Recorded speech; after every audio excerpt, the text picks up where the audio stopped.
Et ce matin, on va s'intéresser à l'UNOC qui s'ouvre à Nice lundi prochain. Pour en parler, nous sommes en compagnie de Virginie Blétrac, la directrice régionale de l'AFD pour le Pacifique. Bonjour.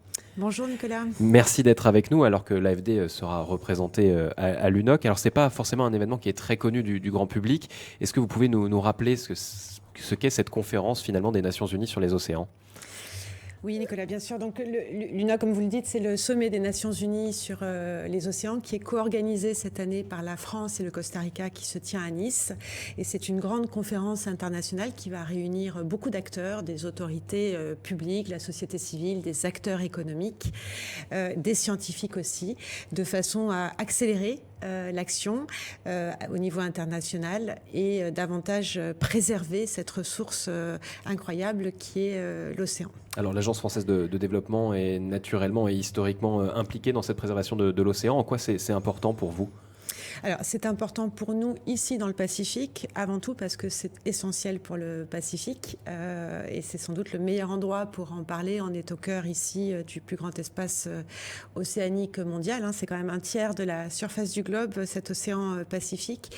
Les pays du Pacifique qui sont dans notre mandat se présentent comme les gardiens du grand Pacifique bleu. Et dans cette région du monde, l'océan est essentiel, fait partie de l'identité des peuples du Pacifique, est au cœur des modes de vie, de l'économie également. Ces pays-là se présentent comme les gardiens de ce grand océan et Nice va être l'occasion de faire porter les voix du Pacifique, les solutions qui sont développées dans le Pacifique pour préserver cette immense ressource. Est-ce que les enjeux dans le Pacifique sont différents du reste du monde, liés notamment aux impacts du réchauffement climatique ? Bien sûr, les enjeux sont très importants dans le Pacifique. L'océan, vous le savez, c'est une source de vie essentielle. C'est un socle de développement majeur en matière de sécurité alimentaire, de développement économique, de transport. Mais l'océan subit aussi beaucoup de dégradations liées aux pollutions, liées à des techniques de pêche, d'aquaculture qui ne sont pas durables, au transport, etc.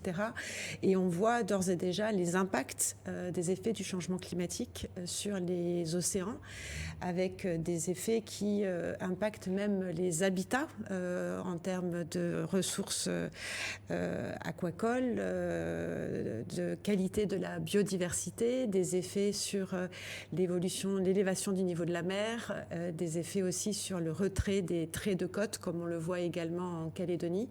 Donc oui, la Nouvelle-Calédonie, comme l'ensemble des pays du Pacifique, sont aux premières loges de ces impacts des effets du changement climatique sur les océans, sur leur mode de vie, sur leur qualité de vie, sur la qualité de l'alimentation et les ressources dont ils disposent. Il y a la question aussi des réfugiés climatiques, notamment la place coutumière d'un certain nombre de populations. C'est des choses aussi, vous êtes vigilante sur ces questions-là, sur ces questions très sociétales finalement ?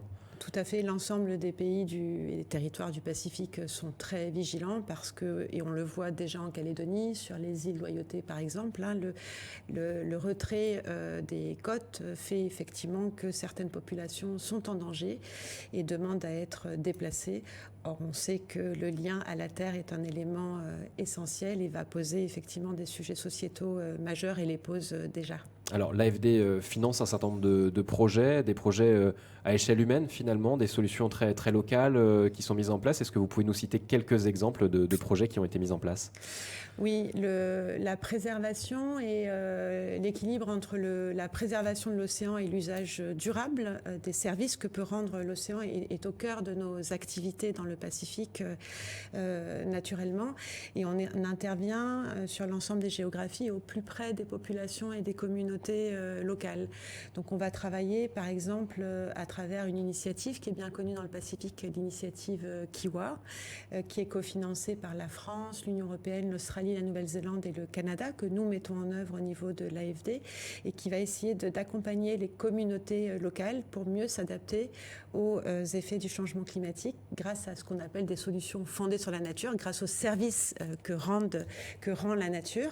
Donc ça va être des exemples, des projets par exemple d'agroforesterie, des projets aussi avec les communautés locales de restauration, de préservation ce qu'on appelle les écosystèmes marins et côtiers, par exemple les mangroves, les herbiers, les zones humides le long des côtes et des rivières qui sont essentielles pour s'adapter aux effets du changement climatique et réduire ces effets-là. Je peux vous citer un exemple, puisque la semaine dernière, nous avons réuni l'ensemble des partenaires pour célébrer les 5 ans déjà de l'initiative Kiwa dans le Pacifique. Et nous avons eu l'opportunité de visiter un projet qui est mené en Nouvelle-Calédonie sur les rives de la Nera par WWF. Et nous avons réalisé donc la visite de ce projet pérenne qui vise à restaurer et à gérer durablement ce qu'on appelle la ripisylve. Donc c'est la forêt le long des rivières de la Nera. Il est important de restaurer cette forêt parce qu'elle permet de maintenir les terres agricoles, donc la qualité aussi des terres agricoles, et d'éviter aussi les éboulements, les écoulements vers les rivières, et donc d'endommager aussi ce merveilleux lagon que nous avons ici, et d'éviter la pollution aussi des coraux et de la biodiversité dans le lagon. Et ce faisant aussi en revégétalisant le long de la rivière de la Nera, on réactive aussi tout un écosystème qui permet aussi aux poissons de revenir et à la qualité, la sécurité alimentaire d'être améliorée. Et ce projet, on l'a vu la semaine dernière, est mené vraiment au niveau local par l'association WWF, mais avec les acteurs locaux, avec les écoles de la région. On a visité le collège du Sacré-Cœur qui a un certain nombre de pépinières pédagogiques. Il travaille aussi avec la chambre d'agriculture, donc les agriculteurs sont directement impliqués, les autorités locales, les tribus aussi sont impliquées. Donc on voit une dynamique vraiment collective, très locale, pour apporter des solutions à ce problème d'érosion des côtes des rivières et de sécurité alimentaire et encore une fois préservation de la biodiversité.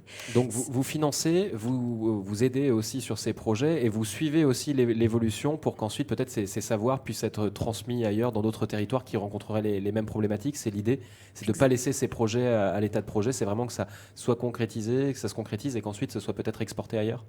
Exactement. Donc l'AFD, c'est une agence à la fois de financement du développement, mais aussi d'accompagnement technique.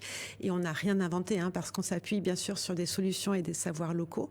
Mais le fait d'apporter des financements et de mettre en réseau ces acteurs va permettre effectivement de passer à l'échelle, de mettre en réseau ces acteurs et de pouvoir ensuite diffuser les solutions.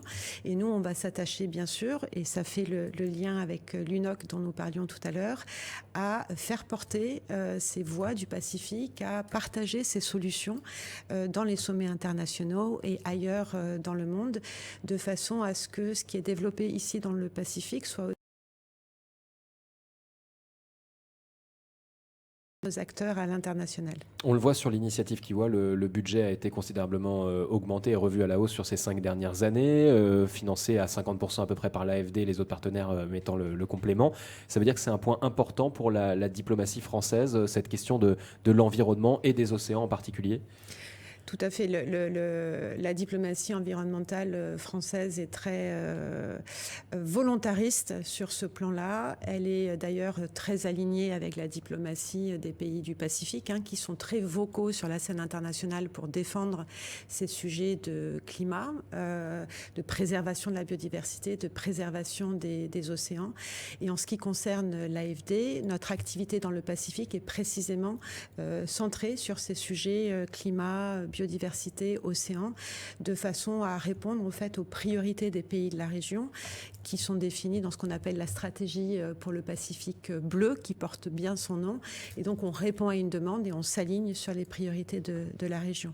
La France, à ce titre-là, se différencie des autres acteurs de la région parce qu'elle a effectivement cette empreinte globale et cette capacité à porter les voix du Pacifique dans les grands sommets internationaux.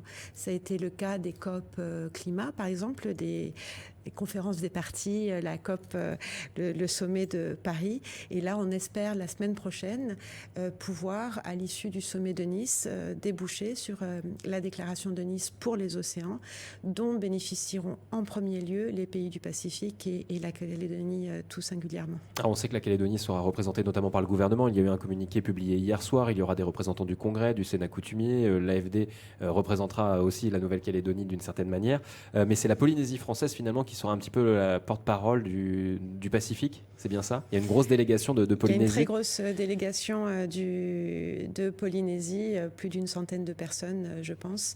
La Calédonie sera très bien représentée aussi, et les équipes, bien sûr, de Calédonie et de Polynésie travaillent main dans la main pour ce sommet, et se sont préparées avec l'ensemble des pays du Pacifique pour précisément faire entendre les propositions, les solutions du Pacifique.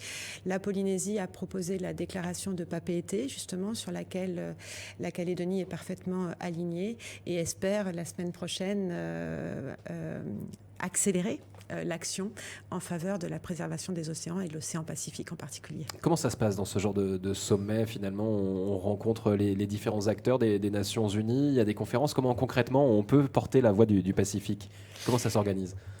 Alors, il y a beaucoup de monde, parce qu'il y a des dizaines de milliers de personnes sur beaucoup d'espaces. Le sommet officiel, c'est la semaine prochaine, mais ça a déjà commencé cette semaine avec pas mal d'événements sur les sciences, sur la finance au service de l'océan, sur les villes côtières, etc.